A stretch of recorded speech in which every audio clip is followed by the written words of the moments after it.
മാസവും കഷ്ടപ്പെട്ട് അധ്വാനിക്കുന്ന പണം മ്യൂച്വൽ ഫണ്ടിൽ കൊണ്ടുപോയി ഇടുമ്പോൾ അതിൽ നിന്നും ഒരു നിശ്ചിത ശതമാനം തുക ബാങ്കുകളും ഫണ്ട് ഹൗസുകളും ഫീസായി ഈടാക്കുന്നുണ്ട് എന്ന കാര്യം എപ്പോഴെങ്കിലും ചിന്തിച്ചിട്ടുണ്ടോ?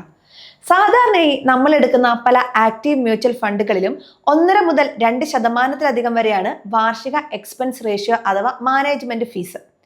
അതേസമയം പാസീവ് ഫണ്ടുകളിൽ ഇത് വെറും 0.1 മുതൽ 0.6% വരെ മാത്രമാണ്. കണ്ടോ, 10-20 വർഷത്തെ ദീർഘകാല നിക്ഷേപത്തിൽ നിങ്ങളുടെ അവസാന സമ്പാദ്യത്തിൽ നിന്നും ലക്ഷക്കണക്കിന് രൂപയാണ് ഇങ്ങനെ നഷ്ടമാകുന്നത്. അപ്പോൾ സ്വാഭാവികമായി ഉയരുന്ന ചോദ്യം ഇതാണ്: നമ്മൾ അധികമായി നൽകുന്ന ഈ ഫീസിന് അനുയോജ്യമായ അധിക ലാഭം നൽകുന്ന ആൽഫ ഈ ഫണ്ട് മാനേജർമാർ നമുക്കുണ്ടാക്കി തരുന്നുണ്ടോ? നമ്മൾ ആദ്യം മനസ്സിലാക്കേണ്ടത് ആക്റ്റീവ് ഫണ്ടുകളും പാസീവ് ഫണ്ടുകളും തമ്മിലുള്ള അടിസ്ഥാന വ്യത്യാസമാണ്. ആക്റ്റീവ് ഫണ്ടുകളിൽ ഒരു പ്രൊഫഷണൽ ഫണ്ട് മാനേജരും അദ്ദേഹത്തിന്റെ വലിയ റിസർച്ച് ടീമും ചേർന്നാണ് വിപണിയിലെ മികച്ച ഓഹരികൾ തിരഞ്ഞുപിടിച്ച് നിക്ഷേപിക്കുന്നത്. നിഫ്റ്റി 50 പോലുള്ള പ്രധാന ബെഞ്ച്മാർക്ക് സൂചികകളേക്കാൾ കൂടുതൽ ലാഭം ഉണ്ടാക്കുക എന്നതാണ് ഇവരുടെ ലക്ഷ്യം. എന്നാൽ പാസീവ് ഫണ്ടുകളിൽ അങ്ങനെ ഒരു ഫണ്ട് മാനേജറുടെ തല ആവശ്യമില്ല. നിഫ്റ്റി 50, നിഫ്റ്റി നെക്സ്റ്റ് 50 അല്ലെങ്കിൽ സ്മോൾ ക്യാപ് 250 പോലെയുള്ള ഒരു നിശ്ചിത ഇൻഡെക്സിലെ അതേ ഓഹരികളെ അതേ അനുപാതത്തിൽ അനുകരിക്കുക മാത്രമാണ് അവിടെ ചെയ്യുന്നത്. ഇൻഡെക്സ് നൽകുന്ന അതേ റിട്ടേൺസ് നിക്ഷേപത്തിന് എത്തിക്കുക മാത്രമാണ് പാസീവ് ഫണ്ടുകളുടെ ലക്ഷ്യം. ഇവിടെയാണ് സാമ്പത്തിക ലോകത്തെ ഏറ്റവും വലിയ തർക്കവും ആരംഭിക്കുന്നത്. മാനുവൽ ഇടപെടലുകൾ കുറവായതുകൊണ്ട് പാസീവ് ഫണ്ടുകൾക്ക് ചെലവ് വളരെ കുറവാണ്. ഫിനാൻഷ്യൽ എക്സ്പ്രസ് പുറത്തുവിട്ട ഡേറ്റ പ്രകാരം 2026 ഓഗസ്റ്റ് 14 കണക്കുകൾ പരിശോധിച്ചാൽ ആക്റ്റീവ് ഇക്വിറ്റി ഫണ്ടുകളുടെ ശരാശരി എക്സ്പെൻസ് റേഷ്യോ 2.61%. എന്നാൽ പാസീവ് ഫണ്ടുകളുടേത് 0.60 മുതൽ 1.5% നൽകാറുണ്ട്. അതായത് വർഷത്തിൽ ഏകദേശം 1% മുതൽ 1.5% വരെ അധിക തുക നമ്മൾ ആക്റ്റീവ് ഫണ്ട് മാനേജർക്ക് ഫീസായി നൽകുന്നു. അങ്ങനെയാണെങ്കിൽ ഈ അധിക ഫീസ് ന്യായീകരിക്കപ്പെടണമെങ്കിൽ ആക്റ്റീവ് ഫണ്ടുകൾ ഇൻഡെക്സിനേക്കാൾ ഉയർന്ന പ്രകടനം കാഴ്ചവെക്കേണ്ടതുണ്ട്. പുറത്തു വന്ന വിപണി കണക്കുകൾ പരിശോധിച്ചാൽ വളരെ രസകരമായ ചില വിവരങ്ങൾ നിങ്ങൾക്ക് അറിയാൻ സാധിക്കും. ലാർജ് ക്യാപ് വിഭാഗത്തിൽ കഴിഞ്ഞ 3 വർഷത്തെ പ്രകടനത്തിൽ ആക്റ്റീവ് ലാർജ് ക്യാപ് ഫണ്ടുകൾ പാസീവ് ഇൻഡെക്സ് ഫണ്ടുകളേക്കാൾ ശരാശരി 2.56% അധിക റിട്ടേൺസ് നൽകിയിട്ടുണ്ട്. 5 വർഷത്തെ കാലയളവിൽ ഇത് ഏകദേശം 1.04% അധികം ലാഭമായിരുന്നു.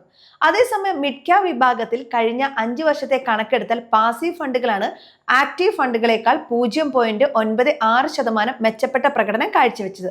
എങ്കിലും 1-3 വർഷ കാലയളവിൽ ആക്റ്റീവ് മിഡ് ക്യാപ് ഫണ്ടുകളും മികച്ച മുന്നേറ്റം നടത്തിയിട്ടുണ്ട്. സ്മോൾ ക്യാപ് വിഭാഗത്തിലേക്ക് വരുമ്പോഴാണ് യഥാർത്ഥ മാജിക് ആരംഭിക്കുന്നത്.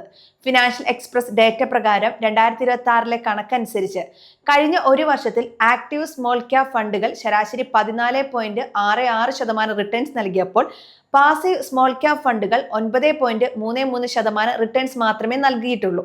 അതായത് 5%-ലധികം അധിക ലാഭം. 5 വർഷത്തെ കാലയളവിലും ആക്റ്റീവ് സ്മോൾ ക്യാപ് ഫണ്ടുകൾ തന്നെയാണ് മികച്ച മുന്നേറ്റം കാഴ്ചവെച്ചത്. വികസിത രാജ്യങ്ങളായ അമേരിക്കയിലും യൂറോപ്പിലും സ്പൈവർ റിപ്പോർട്ടുകൾ പ്രകാരം 80%-ലധികം ആക്റ്റീവ് ഫണ്ടുകൾക്കും ഇൻഡെക്സിനെ മറികടക്കാൻ സാധിക്കാറില്ല. അതുകൊണ്ട് അവിടെ പാസീവ് ഇൻവെസ്റ്റിംഗ് ആണ് കൂടുതൽ പോപ്പുലർ ആയിട്ടുള്ളത്. എന്നാൽ ഇന്ത്യ ഒരു വളരുന്ന വിപണിയാണ്. ലാർജ് ക്യാപ് കമ്പനികളെ കുറിച്ചുള്ള വിവരങ്ങൾ വിപണിയിൽ എല്ലാവർക്കും കൃത്യമായി ലഭ്യമാണെങ്കിലും മിഡ് ക്യാപ് സ്മോൾ ക്യാപ് കമ്പനികളിൽ കൃത്യമായി റിസർച്ച് നടത്തിയാൽ മറ്റാരും കണ്ടെത്താത്ത മികച്ച ഓഹരികൾ തിരഞ്ഞുപിടിക്കാൻ ഫണ്ട് മാനേജർമാർക്ക് സാധിക്കും. ഇതിനെയാണ് സാമ്പത്തിക ഭാഷയിൽ ആൽഫ എന്ന് വിളിക്കുന്നത്. വിപണി പെട്ടെന്ന് ഒരു വലിയ തകർച്ച നേരിടുമ്പോൾ പാസീവ് ഫണ്ടുകൾ ഇൻഡെക്സിനൊപ്പം അതേ വേഗത്തിൽ താഴേക്ക് കൂപ്പുകുത്തും. എന്നാൽ പരിചയസമ്പന്നരായ ആക്റ്റീവ് ഫണ്ട് മാനേജർക്ക് കയ്യിലുള്ള പണം പെട്ടെന്ന് സുരക്ഷിതമായ മേഖലകളിലേക്ക് മാറ്റാനും ഡെറ്റ് അല്ലെങ്കിൽ ക്യാഷ് എക്സ്പോഷർ കൂട്ടാനും സാധിക്കും. അതുകൊണ്ട് വിപണി ഇടിയുമ്പോൾ നിങ്ങളുടെ നഷ്ടത്തിന്റെ ആഘാതം കുറയ്ക്കാൻ ആക്റ്റീവ് ഫണ്ടുകൾക്ക് സാധിക്കാറുണ്ട്.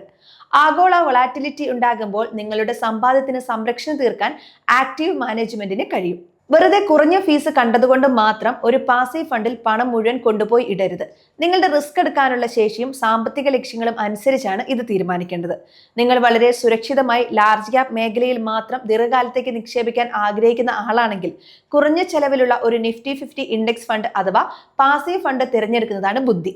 എന്നാൽ വിപണി ശരാശരിയേക്കാൾ കൂടുതൽ ലാഭം ആഗ്രഹിക്കുന്നവർക്കും ഉയർന്ന റിസ്ക് എടുക്കാൻ തയ്യാറുള്ളവർക്കും small cap, flexi cap, sector ഫണ്ടുകളിൽ ആക്റ്റീവ് ഫണ്ടുകൾ തിരഞ്ഞെടുക്കുന്നതാണ് അനുയോജ്യം. സാമ്പത്തിക വിദഗ്ധർ നിർദ്ദേശിക്കുന്ന ഏറ്റവും മികച്ച ശൈലിയാണ് കോർ സാറ്റലൈറ്റ് പോർട്ട്ഫോളിയോ നിർമ്മിക്കുക എന്നതാണ്. നിങ്ങളുടെ പോർട്ട്ഫോളിയോയുടെ 60-70% വരുന്ന പ്രധാന ഭാഗം കുറഞ്ഞ ചിലവിലുള്ള ലാർജ് ക്യാപ് പാസീവ് ഫണ്ടുകളിൽ നിലനിർത്തുക. ബാക്കി വരുന്ന ഭാഗം അധിക ലാഭം നേടാനായി മികച്ച പ്രകടനം നടന്ന mid cap, small cap, active ഫണ്ടുകളിൽ നിക്ഷേപിക്കുക. ഉയർന്ന ഫീസ് നൽകുന്നു എന്നതുകൊണ്ട് മാത്രം ഒരു ആക്റ്റീവ് ഫണ്ട് മോശമാകുന്നില്ല. ആ ഫണ്ട് നിരന്തരമായി ഇൻഡെക്സിനേക്കാൾ മികച്ച റിട്ടേൺസ് നൽകുന്നുണ്ടെങ്കിൽ നിങ്ങൾ നൽകുന്ന അധിക ഫീസ് പൂർണ്ണമായും ന്യായീകരിക്കപ്പെടുന്ന ഒന്നാണ്. നിക്ഷേപ തീരുമാനങ്ങൾ എടുക്കുന്നതിന് മുൻപ് ഫണ്ടുകളുടെ മുൻകാല പ്രകടന സ്ഥിരതയും നിങ്ങളുടെ റിസ്ക് പ്രൊഫൈലും പരിശോധിക്കണം. നിങ്ങളുടെ വാച്ച് ലിസ്റ്റിൽ ഈ 2 ഫണ്ടുകളും ഉൾപ്പെടുത്തി കൃത്യമായി പഠിച്ച ശേഷം ഒരു അഡ്വൈസറുമായി സംസാരിച്ച് തീരുമാനമെടുക്കുക. ഈ വീഡിയോ ഇൻഫർമേഷൻ പർപ്പസിന് വേണ്ടി മാത്രമുള്ളതാണ്. ഏതെങ്കിലും ഫിനാൻഷ്യൽ ഡിസിഷൻ എടുക്കുന്നതിന് മുൻപ് ഒരു സെബി രജിസ്ട്രേഡ് അഡ്വൈസറുമായി ബന്ധപ്പെടുക.